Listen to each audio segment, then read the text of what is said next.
আছে, দেশ গড়ার পরিকল্পনা আছে, দেশকে কিভাবে উন্নত শিখরে নিয়ে যাওয়া যায় সেই পরিকল্পনা তাহার আছে।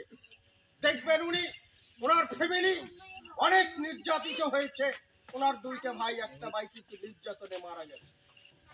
ওনার গর্ভধারিণী মা দিনের পর দিন বছরের বছর নিরাপদভাবে কারারুদ্ধ হয়েছে। পয়জনিংয়ের মাধ্যমে তাকেও ধীরে ধীরে মৃত্যুর কোলে ঢুকলে পড়তে হয়েছে। বন্ধুরা আমার, সেই দল এই দল। অতএব আপনাদের প্রতি অনুরোধ, তারেক রহমান প্রধানমন্ত্রী যদি হয় আর আমাদের এই ভাগড়ার 4 আসন যদি আমরা তাকে উপহার দিতে না পারি, ওই যে উন্নত দেশ গড়া এবং তার যে মহাপরিকল্পনা, ওই ট্রেন কিন্তু এই ভাগড়ার 4-এর উপরে পড়বে না। ওনার এই মহাপরিকল্পনার আওতায় আমরা আসবো না।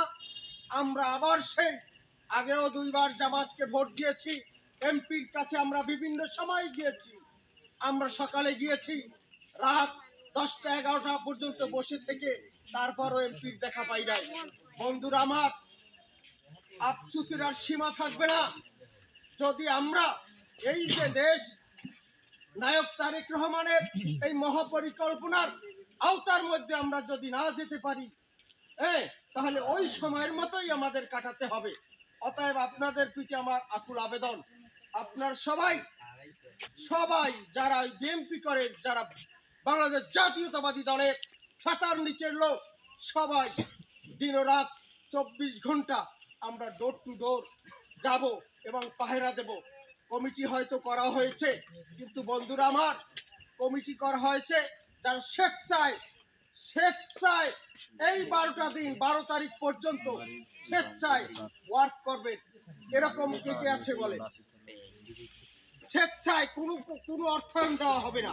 স্বেচ্ছায় 12 দিন দিন ও রাত আমরা মহল্লায় মহল্লায়, আপনার ওয়ার্ড, আমি এই ওয়ার্ডের সভাপতি সেক্রেটারি সাংগঠনিক সহ যারা ইউনিয়ন নেতৃবৃন্দ এবং থানা নেতৃবৃন্দ আছে তাদেরকেও বলবো, আপনারা যে কোনো পরিকল্পনার মাধ্যমে কারে দিয়া 2জন 3জন এইভাবে করে আবার উপকমিটি করে।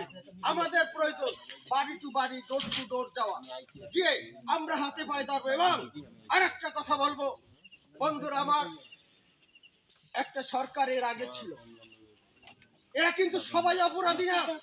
কিছু সাধারণ মানুষ আছে, তাদের মধ্যে হয়তো 8 থেকে 8,500 লোক আছে, এর মধ্যে 25 থেকে 30, সর্বোচ্চ 40 জন লোক দোষী।